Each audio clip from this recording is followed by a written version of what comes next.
Say you're walking through a neighborhood and you find a house you love. It's perfect.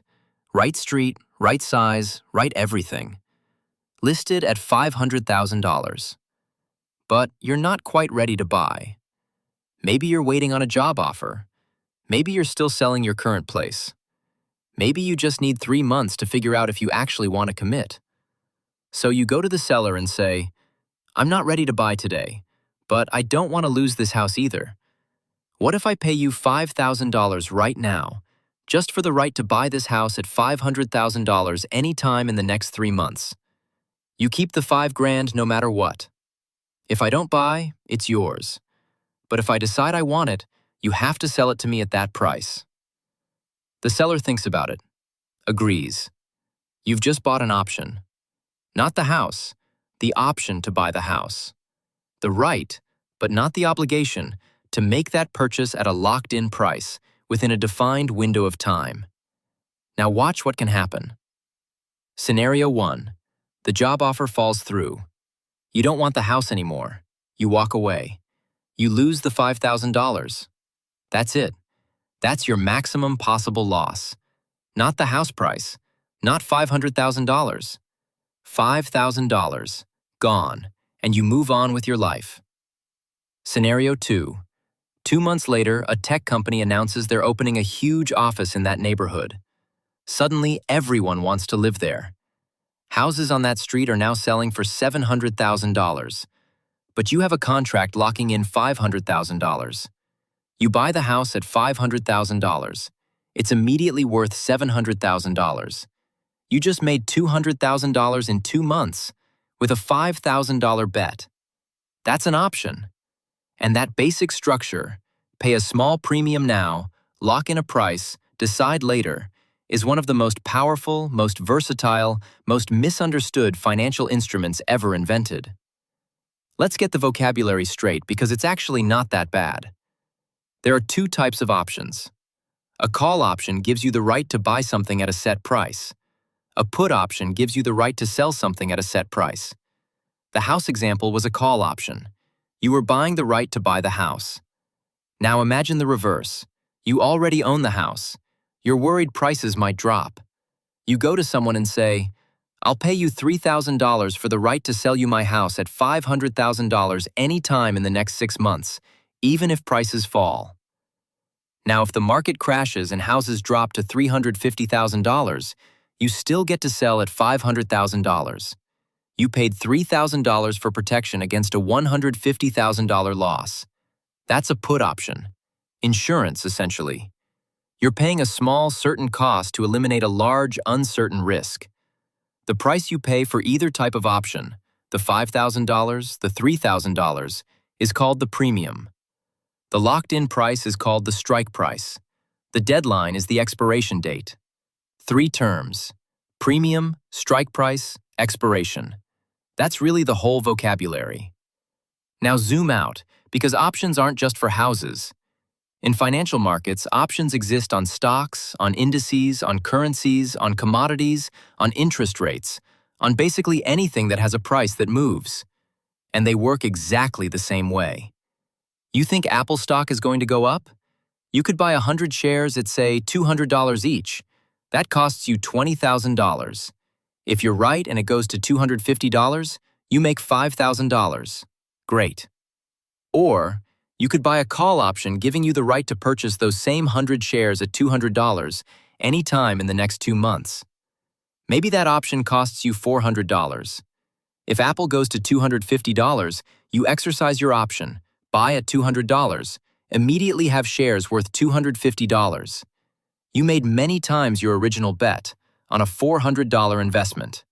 If Apple goes down instead, you lose $400. That's it.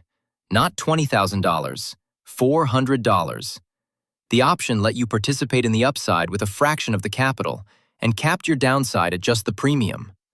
This leverage, this ability to control a large position with a small amount of money, is what makes options so attractive and so dangerous. Because here's the other side of that coin. Those options you bought, someone sold them to you. Whoever sold you that Apple call option collected your $400 premium up front. If Apple goes nowhere or goes down, they keep the $400 and you walk away with nothing. Most of the time, that's what happens. Most options expire worthless.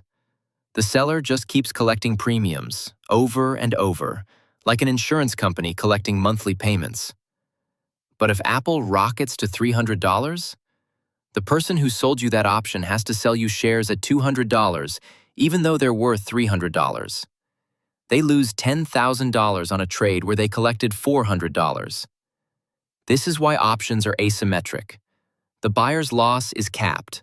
You can never lose more than your premium. The buyer's gain is theoretically unlimited. The seller's gain is capped at the premium. The seller's loss can be enormous. Buyers of options are making leveraged bets on things moving. Sellers of options are running an insurance business, collecting small premiums and hoping nothing dramatic happens. Both strategies have legitimate uses. Both can blow up spectacularly if used carelessly. There's a story that captures the danger perfectly. Nick Leeson, 1995, Barings Bank, the oldest merchant bank in England, founded in 1762, bankers to the Queen, financer of the Napoleonic Wars. Leeson was a derivatives trader in Singapore. He started making unauthorized trades to cover up small losses. The trades got bigger. He started selling options, specifically a strategy called a short straddle, selling both calls and puts on the Japanese stock market, betting things would stay calm and he'd collect premiums from both sides. Then, in January 1995, a massive earthquake hit Kobe, Japan. The market collapsed. Both sides of his position blew up simultaneously. The losses cascaded. Barings Bank lost £827 million. A bank that had survived the Napoleonic Wars, the American Civil War, 2 world wars, destroyed in weeks. By one trader, using options. Leeson fled to Malaysia, was caught, extradited, sentenced to 6.5 years in prison. He wrote a book called Rogue Trader. They made a movie. Ewan McGregor played him, which honestly feels like getting off easy. Barings was sold to a Dutch bank for £1. £1 sterling. Here's something that trips people up. Why do options have any value at all before you use them? Because of time and uncertainty.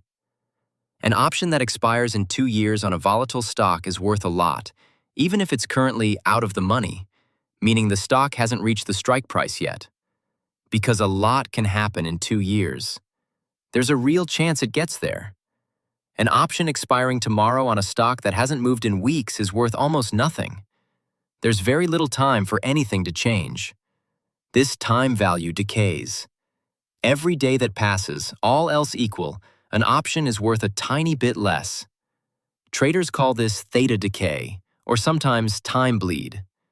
If you buy an option and nothing happens, it quietly loses value just by getting closer to expiration. The clock is always against the buyer. Volatility matters too. Options on calm, predictable stocks are cheap. Options on wild, unpredictable stocks are expensive. Because the wilder the ride, the more chance the option ends up worth something.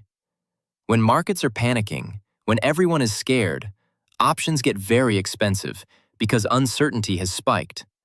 There's actually an index that measures this, the VIX, sometimes called the fear index. When it's high, the market is basically saying, we have no idea what happens next, and options reflect that. So where does this show up in real life, for people who aren't derivatives traders? More often than you think. Your employee stock options, if you've ever worked at a company that offered them, are literally options. You get the right to buy company stock at a set price. If the company grows and the stock goes up, you exercise them and profit. If it doesn't, you let them expire. A mortgage rate lock is a kind of option. You pay a fee to lock in today's interest rate for 60 days while your deal closes. If rates rise, you're protected. If rates fall, you let it lapse and get the lower rate. Airline tickets with free cancellation? Option embedded in the price.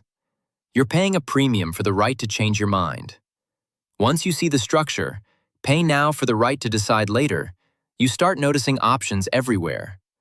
They're in job offers with signing bonuses and clawbacks, in publishing deals, in real estate development rights, in venture capital term sheets. The entire concept reduces to one thing: flexibility has value. The right to choose later is worth paying for today. And how much it's worth depends on how much uncertainty there is about the future. Back to the house. You paid $5,000 for 3 months and a decision. That's not just a financial instrument. That's a genuinely elegant idea. You bought yourself time and safety. You capped your downside at a number you could live with while keeping the entire upside open. That's what options do, in their purest form. They're not gambling.